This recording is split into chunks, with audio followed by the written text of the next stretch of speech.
You know, this was funny. I watched an episode of Wildboyz today that they went to like a Cajun community in Louisiana. And as you're saying, like, they seem smart, they seem suave. I'm picturing this guy, and this guy was like, all right, Chris, we're gonna get you a bit of swamp jewelry. That's what we're gonna do. And then they like had Chris Pontius standing there with his shirt off, and they took a crab and they put one pincer on each nipple and like let it hang from his chest. And the Cajun guy's like, oh yeah, that's a deep down swamp jewelry right there. That was good. That feel good to you? Or is it hurt? And like it's like in like a goofy ass accent. And I'm like, man, full Gullah accent. These people are fucking hilarious. Love it. It's the French good show. sort of mixed with the redneck thing that I enjoy. I like a good Cajun chef. I like those YouTube videos. I like that. Did you watch the guy I recommended like a year ago who does those big old pot with all the crawdad, the crawfish? We're gonna make it tasty, or it's gonna be the best thing. I watched like 5 YouTubers that would be described in that manner. All right, y'all, we're about to boil a couple of sacks of crawfish. Let's go. Simple. Take your sack of crawfish, throw it in your ice chest, y'all. Go ahead on, mix them all up, do it 2 or 3 times so the water's clean. In the water with my seasoning, y'all. Cut 10 onions in half. 1 stalk of celery, y'all. Go ahead and cut 10 lemons. 1 cup of lemon juice. Both in there with the potatoes. Whole bag of that garlic. All right, y'all, the boil boss paddle's got a thermometer on it, so we're gonna let it get 200 degrees, let your potatoes cook 10 minutes. Pop and boiling for 10 minutes with your potatoes, go ahead and add them crawfish in. The crawfish been boiling 2 minutes, go ahead on, add your mushrooms, your corn, and your sausage at that point. All right, y'all, after everything been boiling there for 3 minutes, go ahead and shut it down. Hook your boil boss up, bring it down to 160 degrees. Let them soak for 15 minutes, y'all. Y'all, me and my boy Parker, we're gonna go ahead and get them crawfish out of there, y'all. Check it out. Yeah, well, that you like need subtitles almost. I've been watching this black guy fry chicken, and he's got like a medieval apparatus to lower the amount that he drops. I'm talking, he's cooking like 30 pounds of chicken laid out on this. It looks like a steel grate that you could lay a body on, and he starts turning an old timey iron wheel. It's like, and like 4 chains lower this giant metal flatbed down into oil. And look at all that color. Look at all that color we're getting right there. That's that good color. Oh, that sounds good. I love fried chicken. I don't think there's anyone on earth who dislikes fried chicken other than vegans. And that's not dislike. That's just like them throwing a fucking tantrum. It's an aversion. They're just being whiners about it. Yeah, fried chicken. I was like, I keep forgetting all these streaming services I've signed up for. And so like I'll click on one to find something and I'm like, oh, fuck, how long have I been paying for this? And like I found Wildboyz, and like, you guys are all probably a little too old for it, maybe like barely. I was meaning for like prime, like middle school and high school age was like Viva La Bam and Wildboyz. See, I was a grown man, so I had cable. So you saw all of it.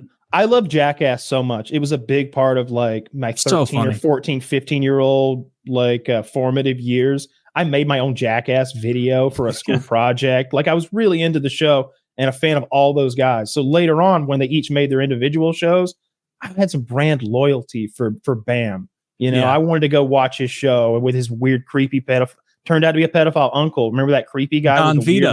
Don Vito turned out. He died, and they're like, you know what? This guy was like being creepy with little kids, and it's like, yeah, checks out. 100%. It checks out. Gross. Have you seen Don Vito? He always had one eye on the children.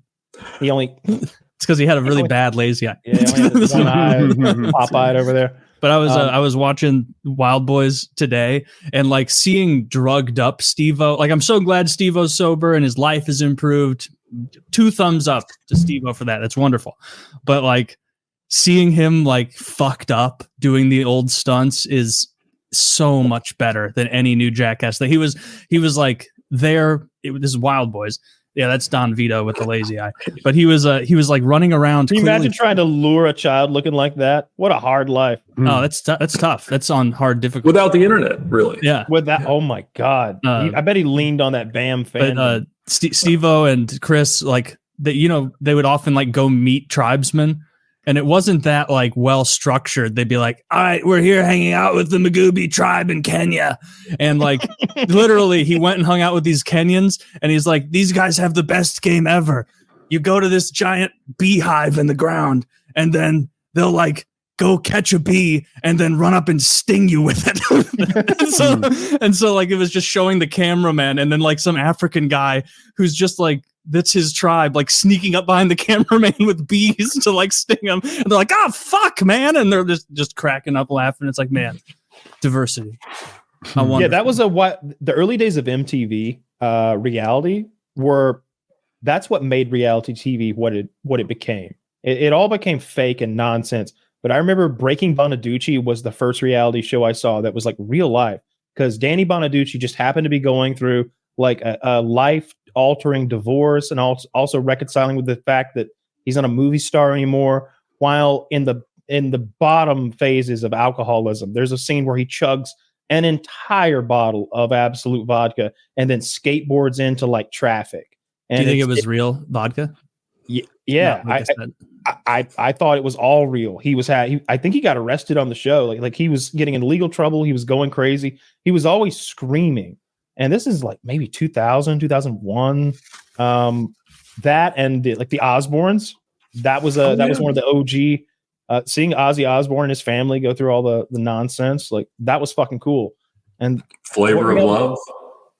I didn't watch that one. So glad you said Flavor of Love. When I was working in Atlanta, all my coworkers were black. All of them were black except for like one guy. And so I'd go to their house parties, not really parties, but just like hangouts after work where we drink and smoke and chill. And we would watch that shit religiously. If we'd either be playing some like NBA 2K game. Was it a dating show? What is Flavor of Love? It was a dating show featuring Flavor Flav. And the prize was a relationship with Flavor Flav. Every week they did this? No. You there were several seasons. It didn't last. Yeah. Oh. So you eliminate women as you go. I see. So every it's week, like The Bachelor, but the prize is Flavor Flav. This was a huge show in like 2005. It was massive because there wasn't a lot of competition. It's early days of cable still. At some point, the proliferation had just gotten there. And did he wear the giant clock the whole time? Yeah. Oh, absolutely.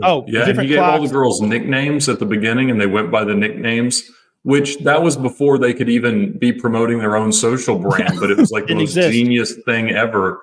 That like your name is now New York. Tay. And that's it. I'm gonna name you Doo-Doo because you shit yourself first thing. My God, that happened. Where they one of the girls pooped her pants, and it falls down her leg. Like she's wearing a skirt, and there's a turd in the floor, and they're like, "What the fuck is that?" And I don't mean in some random corridor. I mean everybody's there in a big group. It's one of those early parts of the recording session for the TV show, and all the girls are congregated, and this one bitch has shit herself, and the turd is in the floor. And I don't mean like a prop turd. I mean this turd rolled out her pants, and everybody's like, "Ooh, it's doo-doo." What was she wearing? A skirt with no underwear? Yeah. Okay. It just fell on out. Yeah. That's so rude. I'd kick her off the show.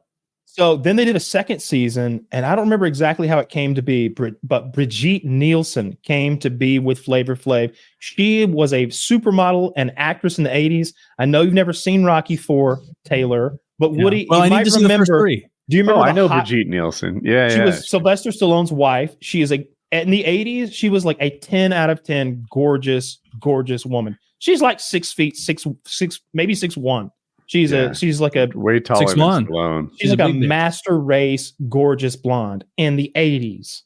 Was she Dragov's wife? Yes. In the yeah. No one can defeat Ivan Dragov. His punch will destroy. She was always hyping him up. It was great. Mm-hmm.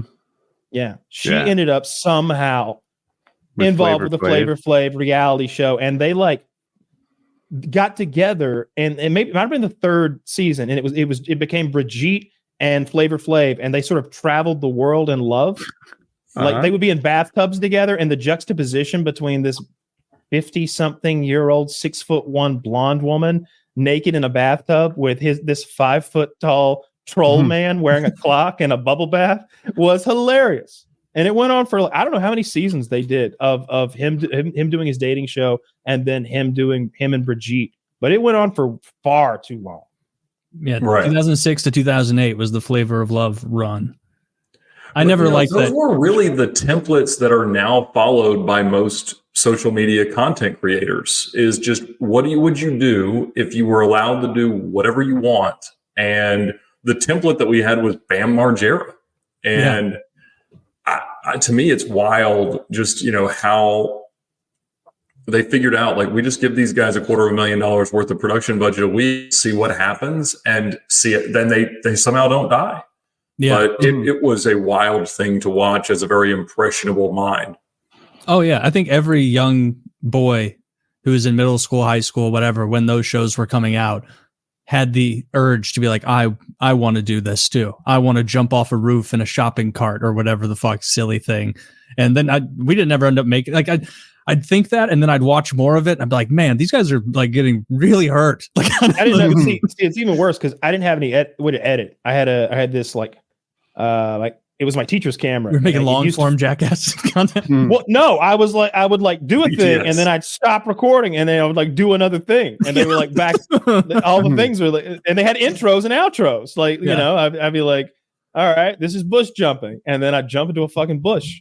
And it was like, all right, this is this is the office chair. And I was like tied to an office chair going down a driveway. And I was like, this is the electric fence. And I get zapped by electric fence or whatever. And I made this whole video. And like, I guess 10th grade or something like that. How did were any of them good? Yeah, were any of them good? Were they all like a little? You're not exactly banned. Like, this is curb jumping. It's just 6 inches. Oh, I just completely copied the jackass. I'm all in a bush now. I just completely copied the jackass. You're just like Steve-O. You jump in a bush and then you're like, bleh, bleh, and just start throwing up. I got pretty fucked up. I rode a bicycle down a dangerous hill, like a silly. Yeah. I mean, I was really, I really wanted an A, I guess. And I didn't want everybody to make fun of my video, you know, when I did my presentation and everything. Ended up deleting the video accidentally by touching the tape, like just sitting there, like futzing around with the little tape. And I touched the exposed magnetic tape. That? It just deletes the whole That deletes video. the whole thing. I would have guessed it. Just... Not only that, broke her camera. Somehow broke her camera. So I returned her like $800 camcorder in 2001, and she was like, "This is my personal camcorder, Kyle. What have you done?" And I was like, "Why did you loan it to me? I'm come on, like why would you knew this was the risk you took? I'm an irresponsible person. Yeah, I told you I was going to do I just Jackass. wasn't trained on camera operation. I don't know what happened to it. I didn't do any fucking thing. I really didn't. I was careful with the camera, but it was destroyed. Did you watch Wildboyz also, or just the Jackass stuff? I didn't like the Wildboyz as much because it seemed like it was a lot of painful stuff and a lot of like gross stuff, and that's never been my favorite Jackass things. I like the big form stunts. I like the shopping cart stuff. I took you for a ride one night in a shopping cart. That was literally me thinking about Jackass, thinking about sending you for a ride. You did. I don't think I launched you or anything. No, I fell out of it, but I was fine. Or no, I didn't even get knocked out. I just banged like my legs up against the front part of the cart. And I was like, man, this guy plays for keeps in the parking lot. It was like 8 hours into meeting Kyle, and he's like, hop in. And I'm like, all right. Here we go. I remember being in the cart and being like, he's going faster than I thought he'd get going. Long strides. Getting that speed. Yeah. That might have happened. I can appreciate I like the sillier stunts more than the like over the top painful ones. But I like just sometimes the total lack of creativity of Wildboyz, where it's like, we're here with the coconut crab. What are we gonna do, Chris? And they're like both like clearly just fucked up. And they're like, we're gonna put it on your ass, Steve-O. Hey, why do they call it the coconut crab? And someone's like, it is because it can crush a coconut with its claw. It's like, all right, put it on Steve-O's ass. And then he's like just crying there. He said he regrets a lot of the animal stuff, that he wouldn't do it now. You know, the stuff they did with all sorts of animals. They did multiple seasons of that shit. Yeah. I do like that. They're all so old now. I saw Johnny Knoxville the other day. Johnny Knoxville the other day. He's so old. He looks 70. Like he's 53. I checked it earlier today. Does he? I had it on TV. I always thought those guys aged pretty well, especially Steve-O. Find me a really recent photo of Steve-O's got kind of a slick shaved look where he could be any age. He's just kind of gross looking, but Johnny was a handsome guy at one point. He just he went like stark white hair. Yeah, well, he stopped dyeing it during the pandemic while they were filming the last Jackass movie. So he abruptly showed up gray, and it was shocking because he'd been black hair for so long. And what happens? There you go. wow. It's a good look though. Yeah, It looks good. He just I'm doesn't hoping look that- young. Steve-O on the right looks young to my eye. Right? Oh yeah, Those he looks 18 veneers years are old. doing a With lot the for him. veneers, absolutely. Veneers are doing a lot for him. That I makes think it's sense. because they busted out so many of his real teeth. Who the hell is the Also, guy on the left? he's fit. Like They Right. added a lot of people. I guess they had to. A lot of these guys. Man, Preston looks old. He's the fat one. Oh, absolutely. Yes. Wow. oh, Where's Wee Man at? He's still alive, right? He's still a fellow. alive. he's had a Do friend. they, He's does a their kind He's live there. for, does their kind live for longer than us, or like how does that work? I don't think Ageless. it works that way. Yeah. Is it like dog years? It's Immortal. like, is it like dog ears? You're getting My old, little hair fella. is graying from the back. So like the front of it's really dark, but the back of it is like totally white. And so people, when we do VINwiki stories, I sit in a chair and stare at a camera in the dark and I look very dark headed, but people see me in person and they're shocked at how old I look.